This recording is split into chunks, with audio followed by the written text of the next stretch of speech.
Welcome back, Shop Rats. On today's Talk About It Tuesday, we're going to talk about the guppy of your project. What's the guppy? Well, it's a little thing that I came up with. So let's just stick around. You can watch the show intro, and I'll see you in about 30 seconds. I'm Mike, and this is My Car Shop. Working out of a 100-year-old refurbished barn, bringing 35 years of experience to projects considered beyond repair. Vision, creativity, and problem solving are essential tools in this place. Watch as we transform junk into polished metal miracles. This is My Cars Shop.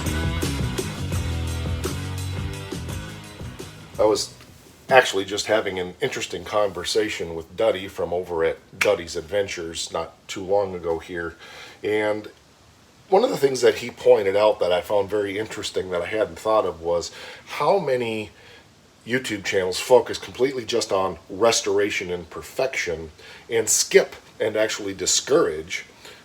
They skip so many important things, and they actually discourage people from diving in and doing these projects.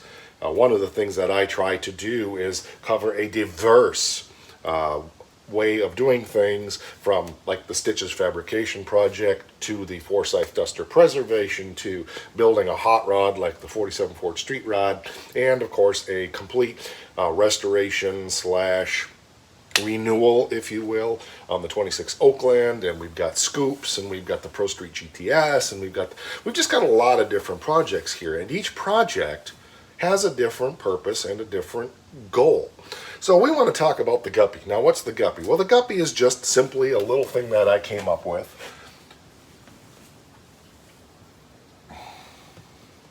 Okay, there's no why. I tried to come up and be real clever, but I couldn't come up with one. There's no why.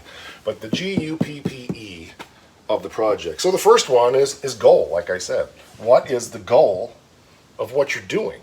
Are you going to preserve it? Are you going to restore it? Are you making just a driver? What's your goal for the project that you have? Now, we could get into how to pick a project, and that would be a subject for another day. But I think it's good to look at the project that you've already acquired and determine your goal. What am I going to do with it?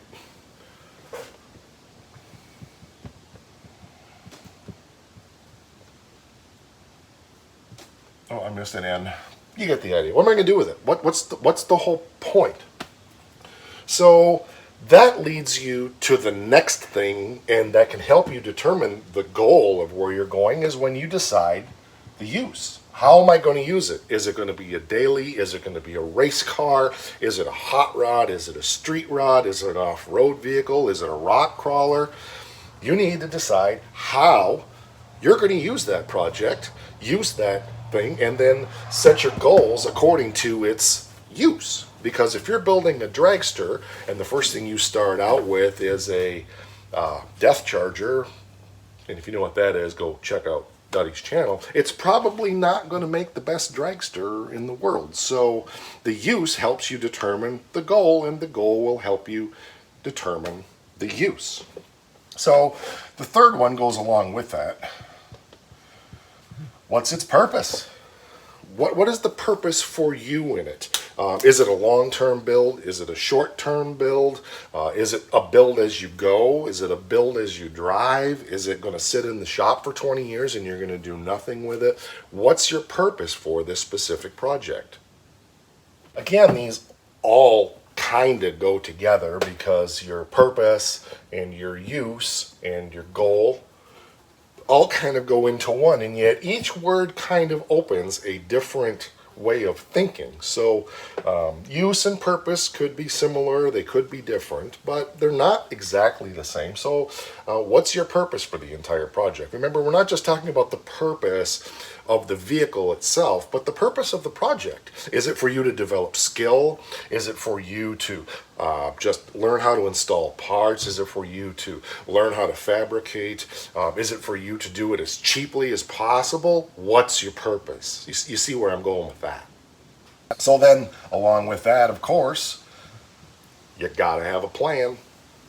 Now, I'm not one who plans thoroughly. I do tend to spend a lot of time in my spare time, which I have none of it all, but I do tend to spend a lot of time planning and plotting and thinking about what I'm going to do with each of these projects. I mean, Golden Mullet is a great example of that. The car's not here yet, but I've got a plan, and it's kind of a cool plan, a big picture, the 30,000 foot view of that project, and then I'm starting to, think about its purpose and its use and what my goal is for that project. And so for all of that, I've kind of got to have a plan that the direction on where I'm going with that and how I'm going to get there, which leads us to our final thing in our guppy, the execution. How do I plan to execute this? That part of the plan is the execution. You come up with the plan, then you execute. So to me, they kind of go back and forth because I have a plan, I start to execute, I have to shift my plan, and I start to execute, and then I find out I don't have any money, and I have to execute differently, and then I find out that I've got other problems, like I don't have any shop space because I have too many cars. I never, ever said I have too many cars. Don't you dare. And I have to shuffle things around, and so we get a car here so we can start plotting and planning and thinking of its purpose and setting its goals and how we're going to do it and why we're going to do it, how much money it's going to take.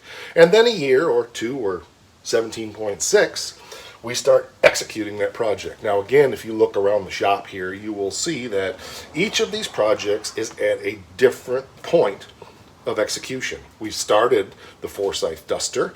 We've got some of the old rusty metal cut out. We are ordering the new sheet metal to demonstrate to you how to put in purchased panels and things like that much differently than the Forsyth, where we are the Stitches, where we are building almost everything by hand on that car, which is different than the 47 Ford, where we have done a mix of fabricating and a lot of body and paint work on that car and brand new engines and transmissions and built it like a pretty traditional 80s street rod, and et cetera, et cetera, et cetera.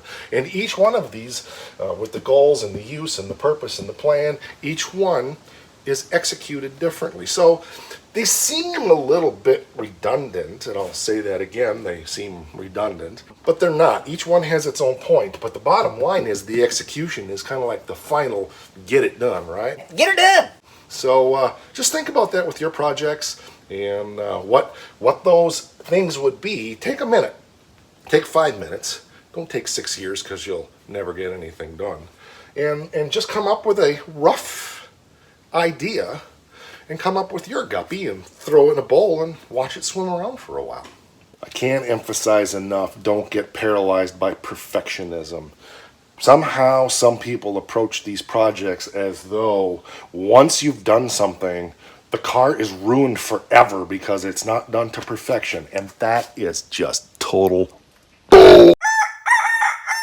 So I do this car this way, and 10 years from now, I decide at 89.6 years old, I decide I don't like the way I did that. Well, guess what? I can cut all that metal back out and do it differently if I want. It's my car, and I can do whatever the heck I want with it. It's metal. If you don't like it, cut it out, put a new piece in, build a frame jigs. If things didn't turn out right, there's a million ways around all this stuff. It's not a big deal. The thing I want to encourage you to do is come up with your plan, execute your plan, your purpose, your use, have your goal, and get moving, get working. Stop sitting on your butt in the house watching everybody else do stuff. Get out there and make mistakes, because that's the only way you're going to learn. I really, really appreciate you being here, and I appreciate all the encouragement that you guys give. It means more than you know. I come under a lot of flaming for the way I do things here because people watch 2 episodes and they think they're an expert at who I am and what I do, and I get a real itchy middle finger about that sometimes, but that's okay, because love us or hate us, as I've said before. Now, you don't have to be a frickin' insulting moron, but if you have something to say, by all means, say it, right? So that'll do it for this episode. Drop your comments and your thoughts down there. We're on the Face Thing Instant Grandma. She loves us, and she makes great cookies too. We're here on the You Thing, of course, so subscribe, hit the bell so you receive those notifications. And there's one more thing. It really is important. Don't forget, WAP!